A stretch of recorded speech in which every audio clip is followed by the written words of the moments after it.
നമസ്കാരം. ശബരിമല വിഷയം പുതിയ മാനങ്ങളിലേക്ക് പോവുകയാണ്. രണ്ടാമതും കടകംപള്ളി സുരേന്ദ്രനെയും PS പ്രശാന്തിനെയും ചോദ്യം ചെയ്യാൻ SIT ഒരുങ്ങുകയാണ്. അതുപോലെ ഇന്നലെ അടൂർ പ്രകാശിനെ ചോദ്യം ചെയ്തിട്ടുണ്ട്. സോണിയാഗാന്ധിയെ ഇനി ചോദ്യം ചെയ്യും എന്നുള്ള നിലയിലേക്കാണ് കാര്യങ്ങൾ പോകുന്നത്. ഒരു ചടുലമായ നീക്കത്തിലേക്ക് വന്നിട്ടുണ്ട് SIT.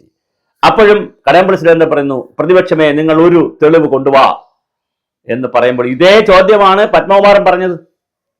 ഇതേ ചോദ്യം പത്മകുമാർ അടിച്ച് തള്ളി മറിച്ചിവിടെ. ഇതേ ചോദ്യം ഉണ്ണികൃഷ്ണനും പറഞ്ഞു, എന്റെ പേരിൽ തെളിവ് എവിടെ? അതിനകത്ത് കാര്യമില്ല.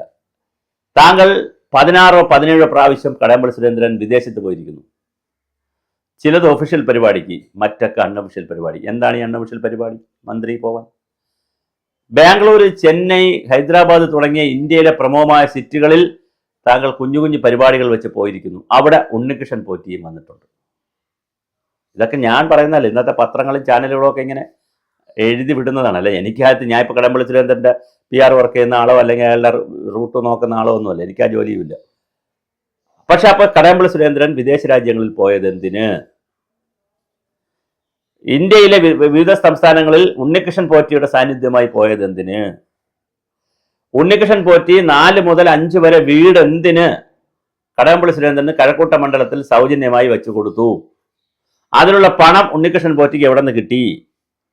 അപ്പൊ ഉണ്ണികൃഷ്ണൻ പോറ്റി ആരുടെ ബിനാമിയാണ്? ഇതൊക്കെയാണ് നമുക്ക് അറിയേണ്ടത്. ഇത് ചോദിക്കുമ്പോൾ രാഷ്ട്രീയമായിട്ട് മാത്രം നിൽക്കില്ല. CPMന്റെ വാട്ടർലൂ ആവാനുള്ള എല്ലാ സാധ്യതയും കൊണ്ട് ശരിയായി പരിശോധിച്ചാൽ, ശരിക്കും ഈ അന്വേഷണം നടന്നാൽ CPMന്റെ വാട്ടർലൂ ആവും ഇത്. കാരണം ഇത് ചെറിയ ആളുകളല്ല. ഇപ്പം വേറൊരു സംഭവം നടന്നിരിക്കുന്നു. സങ്കടമരമുണ്ട് കേട്ടോ. സങ്കടം എന്ന് പറഞ്ഞാൽ ഒരു ഹിന്ദുവായി അല്ലെങ്കിൽ ഒരു വിശ്വാസത്തിന്റെ ആളുകൾ ജീവിക്കുന്ന ഒരു സമൂഹത്തിൽ ജീവിക്കുന്നതോട് ഞാൻ വിശ്വാസിയാണോ അല്ല എന്നുള്ളത് എൻ്റെ സ്വകാര്യ ആവശ്യമാണ്. പക്ഷെ ഇത്രയും വിശ്വാസികൾ ജീവിക്കുന്ന ഒരു സമൂഹത്തിൽ ഇതെല്ലാം കണ്ടിട്ട് ഒരു ജീവിക്കേണ്ടി വരുന്നതിന് വളരെ സങ്കടമുണ്ട്. അയ്യപ്പന്റെ വിഗ്രഹം ഷഡാധാര ക്രിയ അനുസരിച്ച് വെച്ചിരിക്കുന്നതുകൊണ്ട് അത് ഇളക്കിയെടുക്കാൻ പ്രയാസമാണെന്ന് കഴിഞ്ഞ ദിവസം നമ്മൾ പറഞ്ഞിരുന്നത് പ്രയാസമാണ്. പക്ഷേ അയ്യപ്പന്റെ വിഗ്രഹത്തിന് ഒരു പ്രഭാവലയമുണ്ട്, ഒരു വളയം വയ്ക്കും. പല സ്ഥലങ്ങളിലും വിഗ്രഹങ്ങൾക്ക് മുന്നിൽ ഒരു സർക്കിൾ പോലത്തെ, സെമി സർക്കിളാണ്, കംപ്ലീറ്റ് ആവില്ല, കാരണം താഴ്വശത്തിന് വയ്ക്കാൻ പറ്റത്തില്ല. ഒരു വളയൊക്കെ ഓടിച്ചിട്ട് കുറച്ച് ഓടിച്ചിട്ട് നമ്മൾ വയ്ക്കുന്ന പോലെ ഒരു സെമി സർക്കിൾ പോലത്തെ ഒരു പ്രഭാവലയം വയ്ക്കും. അത് സ്വർണമാണ്. അതെടുത്ത് മാറ്റിയിരിക്കുന്നു. അതിനൊക്കെ കോടാനുകോടി രൂപ കിട്ടും. അതിന് ഒരെണ്ണത്തിന് മാത്രം. അയ്യപ്പന്റെ വിഗ്രഹത്തിന്റെ പ്രഭാവലയത്തിന്റെ റോളിലുള്ള സ്വർണത്തിന് അതുപോലെ കൊടുത്താൽ ആന്റിക്വിറ്റിയിൽ കോടാനുകോടി രൂപ കിട്ടും. വാജീവാഹനം, ദ്വാരപാലക വിഗ്രഹം, അഷ്ടപാലകത്തിൽപ്പെടുന്ന ദ്വാരപാലക വിഗ്രഹം, കൊടിമരത്തിന്റെ ഭാഗങ്ങൾ, എന്തൊക്കെയാണ് അടിച്ചു കൊണ്ടുവരുന്നത്. കട്ടള, വാതിൽപ്പടി, ഇപ്പൊ ഇതാ പ്രഭാവലയത്തിൽ വിരിക്കുന്ന സ്വർണവും അടിച്ചുകൊണ്ട് പോയിരിക്കുന്നു. ഇനി വിഗ്രഹം ഒഴിച്ച് വിഗ്രഹം മാത്രം എടുത്ത് ഇളക്കി കാണാൻ, കാരണം അത് കുറേ മണിക്കൂർ ജോലി ചെയ്താലേ ഇളക്കാൻ പറ്റുള്ളൂ. അതെടുത്തോണ്ട് പോയിട്ടുണ്ടോ? അതൊഴിച്ച് എല്ലാം എടുത്തോണ്ട് പോയില്ലേ പൊന്നു സുരേന്ദ്ര? എന്നിട്ട് വന്നു നിന്ന് ചാനലുകളിൽ വന്നു നിന്ന് ന്യായം പറയുന്നു. ഈ പാപം എവിടെ കൊണ്ടാണ് നിങ്ങൾ തീർക്കുന്നത്? പാർട്ടിക്ക് കിട്ടിയ പാപം നിങ്ങൾ വീട് വീടാന്തരം പോകുമെന്നാണ് പറയുന്നത്. ഇനിയിപ്പോൾ ചെന്ന് ജനുവരി 15 തൊട്ട് എല്ലാ വീടുകളിലും ചെന്ന് സമസ്ത അപരാധം പറയുമെന്നാണ് പറയുന്നത്. പിന്നെ അടുത്ത് വേറൊരു ടീം വന്നിട്ടുണ്ട്. എല്ലാ വീടുകളിലും ഫെബ്രുവരി മാസം വരെ എല്ലാ വീടുകളിലും ചെന്ന് സിറ്റിസൺസ് റെസ്പോൺസ് പ്രോഗ്രാം, നിങ്ങൾ എങ്ങനെ ചിന്തിക്കുന്നു അത് ഞങ്ങൾക്ക് വിവരം തരൂ, ഗവൺമെന്റ് അതനുസരിച്ച് ഒരു നവകേരളം ഉണ്ടാക്കാം. കള്ളന്മാരുടെയും കൊള്ളക്കാരുടെയും പിടിച്ചുപറിക്കാരുടെയും പെണ്ണുപിടിയന്മാരുടെയും കഞ്ചാവടിക്കുന്നവരുടെയും ഭാഷ അറിഞ്ഞുകൂടാത്തവരുടെയും തൊഴിലില്ലാത്തവരുടെയും ഒരു നവകേരളം നമുക്ക് സൃഷ്ടിച്ചെടുക്കാം എന്നാണ് ഇപ്പോഴത്തെ ടീം പറയുന്നത്. എന്ത് നവകേരളം? കുട്ടികളെല്ലാം ഇവിടെ നിന്ന് ചാടിപ്പോകുന്നു. ഉന്നത വിദ്യാഭ്യാസ രംഗം ആകെ നാശക്കോട്ടയാക്കി കിടക്കുന്നു. അതിനൊരു മന്ത്രി തന്നെ ഉണ്ടോ? ഒരു ആരോഗ്യമന്ത്രി കപ്പിത്താൻ എന്നൊക്കെ പറഞ്ഞിട്ട് പോയി, ക്യാപ്റ്റൻ എന്നൊക്കെ പറഞ്ഞ് കപ്പിത്താൻ എന്നൊക്കെ പറഞ്ഞിട്ട് എവിടെ പോയി? അവർ മരിച്ചുപോയോ ജീവിച്ചിരിപ്പുണ്ടോ? എവിടാണ് ആ സ്ത്രീ? ഓരോ മന്ത്രിമാരോട് ശിവൻകുട്ടി മാത്രം വന്ന് അപ്പപ്പോൾ എന്തെങ്കിലും പറഞ്ഞിട്ട് പുരപ്പുറത്ത് കയറി നിന്ന് കോഴി പോകുമ്പോൾ എന്തെങ്കിലും, അതെല്ലാം പൊളിറ്റിക്സുമാണ്, അബദ്ധങ്ങളാണ്. കാണിക്കുന്നത് അതിനേക്കാൾ വലിയ അബദ്ധങ്ങളാണ്. PM ശ്രീ ഒപ്പിട്ടതാകട്ടെ, ഓരോ പദ്ധതികളാകട്ടെ, സമയം കൂട്ടാൻ തീരുമാനിച്ചതാകട്ടെ, സമയം കുറയ്ക്കാൻ തീരുമാനിച്ചതാകട്ടെ, തിരുവാതിര, ഓരോ പരിപാടികൾ, സുംബ ഡാൻസ് വെച്ചതാകട്ടെ, എല്ലാം വിവാദങ്ങൾ മാത്രമാണ്. ലേബർ കോഡിൽ ഒപ്പിട്ടതാകട്ടെ, എല്ലാം വിവാദങ്ങളാണ്. ഒരുതരം സർക്കസ് കൂടാരം പോലത്തെ ഭരണമുന്നണി. എന്നിട്ട് മൂന്നാം മൂഴവും വേണമെന്ന് പറയണേ. ഞാൻ പറയുന്നത് മൂന്നാം ഊഴം കൊടുത്താൽ പോരെ, ജനങ്ങൾ ദയവായി 30 ഊഴം കൊടുക്കണം. 30 ഊഴം കൊടുക്കണം ഈ ഗവൺമെന്റിന്. 30-ാം ഊഴത്തിലേക്ക് ഈ ഗവൺമെന്റിനെ കൊണ്ടുപോകണം. കാര്യം അത്രമാത്രം വലിയ വലിയ കാര്യങ്ങളാണ് ഇവിടെ ചെയ്തുകൊണ്ടിരിക്കുന്നത്.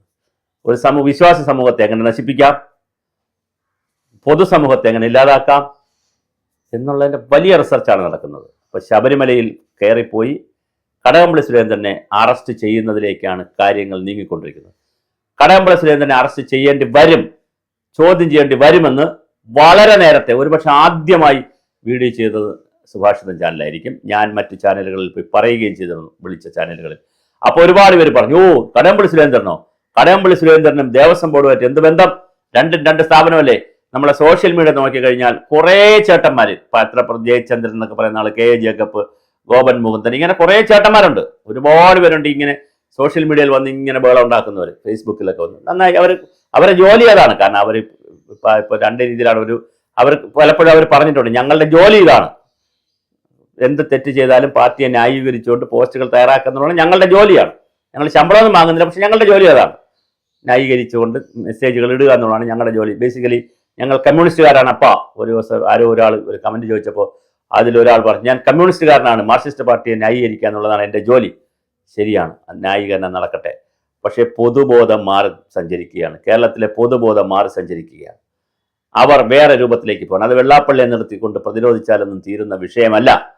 വേറെ രൂപത്തിലേക്കാണ് കാര്യങ്ങൾ പൊക്കൊണ്ടിരിക്കുന്നത്. വലിയ തോതിലാണ് ശബരിമല വിഷയം പുതിയ ഡയമെൻഷനിലേക്ക് പോകുന്നത്.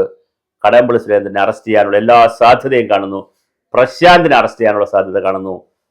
ഇനി അടുത്ത് ചോദ്യം ചെയ്യേണ്ട ഉന്നതർ എന്ന് പറയുന്നത് പിണറായി വിജയനെ ചോദ്യം ചെയ്യേണ്ടി വരും. ഇനി കടകംപള്ളിയെയും പത്മകുമാറിനെയും അടുത്ത റൗണ്ട് ചോദ്യം ചെയ്യുമ്പോൾ CPM-ന്റെ മറ്റേതെങ്കിലും നേതാക്കളുടെ പേര് പറയുന്നതാണെങ്കിൽ അവരെ ചോദ്യം ചെയ്യേണ്ടി വരും. അടൂർ പ്രകാശിനെ ചോദ്യം ചെയ്തു, പിന്നെ ആന്റോ ആന്റണി MP ചോദ്യം ചെയ്യേണ്ടി വരും, സോണിയാഗാന്ധിയെ ചോദ്യം ചെയ്യേണ്ടി വരും. അങ്ങനെ ഈ സ്വർണ്ണക്കടത്ത് കേരളത്തിലും ഇന്ത്യയിലും മാത്രമാണോ നിൽക്കുന്നത്, വിദേശ രാജ്യങ്ങളിലേക്ക് വ്യാപിച്ചിട്ടുണ്ടോ? ഉണ്ടെങ്കിൽ അത് സ്വർണത്തിന്റെ രൂപത്തിലാണോ പോയത്, പാളിയുടെ രൂപത്തിലാണോ പോയത്, വിഗ്രഹത്തിന്റെ പ്രഭാവലയത്തിലുള്ള ഓർണമെന്റിന്റെ രൂപത്തിലാണോ പോയത്, വാജീവാഹനത്തിന്റെ ഏത് രൂപത്തിലാണ്, ഏത് രാജ്യത്തിലാണ്, ഏത് ഡിവൈസിലാണ്, ഏത് യാത്രാ സംവിധാനത്തിലാണ്, ഏത് OAG-ലൂടെയാണ്, എവിടെയാണ് എത്തിയതെന്ന് കണ്ടുപിടിക്കാനുള്ള അതിവിശാലവും വിപുലമായ അന്വേഷണം നടക്കുമെന്ന് തന്നെ നമുക്ക് പ്രതീക്ഷിക്കാം. അതൊരു പക്ഷേ ഞാൻ പറഞ്ഞതുപോലെ CPM-ന്റെ വാട്ടർലൂ ആകുമോ?